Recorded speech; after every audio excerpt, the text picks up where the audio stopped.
30 September 1993 ला भारतीय प्रमाण वेळेनुसार पहाटे 3:56 लातूर व धाराशिव जिल्ह्यात एक भूकंप झाला। त्याला लातूरचा भूकंप म्हटलं जातं।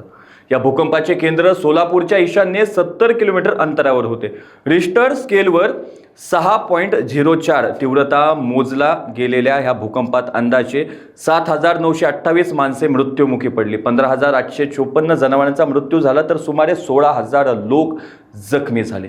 52 गावातील 30,000 पूर्णपणे जमीनदोस्त झाली तर 13 जिल्ह्यातल्या 2,11,000 घरांना तडे गेले। धाराशिव जिल्ह्यातील उमरगा व लातूर जिल्ह्यातील औसा तालुक्यांना ह्या भूकंपाचा सर्वात जास्त फटका बसला। ह्या दोन तालुक्यातील एकूण 52 गावे उद्ध्वस्त झाली। मध्यरात्री लोक गाढ झोपेत असताना ही दुर्घटना घडली। बहुतांश घरे मातीची व दगडांची असल्याने ती क्षणात पत्त्याच्या महलासारखी कोसळली आणि भूकंप होता किल्लारीचा भूकंप।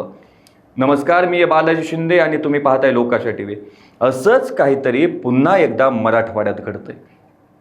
हिंगोली जिल्ह्यातील औंढा नागनाथ तालुक्यासह संपूर्ण परिसर मध्यरात्री भूकंपाच्या जोरदार धक्क्यानं हादरला। गुरुवारी म्हणजे 1 जुलैला मध्यरात्री 1:20 झालेला या भूकंपाची तीव्रता राष्ट्रीय भूकंपशास्त्र केंद्राच्या म्हणजे NCS मापकावर 3.6 रिश्टर स्केल इतकी नोंदवली गेली।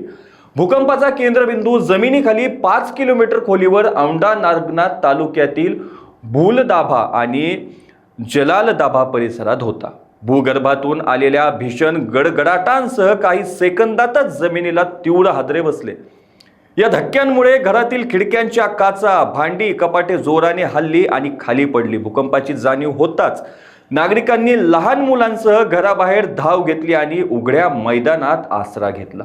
अनेकांनी भीतीने संपूर्ण रात्र जागून काढली। सुदैवाने या भूकंपामुळे कोणतीही जीवित व वित्तीय हानी झाल्याचं वृत्त नाहीये, तरी परिसरात भीतीचं वातावरण कायम आहे।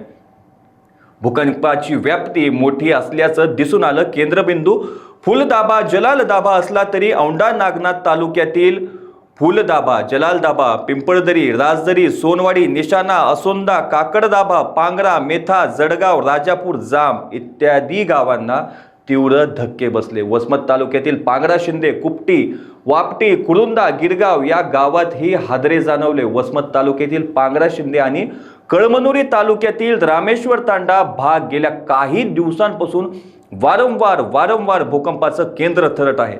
या भागात सातत्यानं भूगर्भातून आवाज येत असल्यानं आणि सौम्य ते मध्य धक्के बसत असल्यानं स्थानिक नागरिकांमध्ये चिंता वाढली आहे।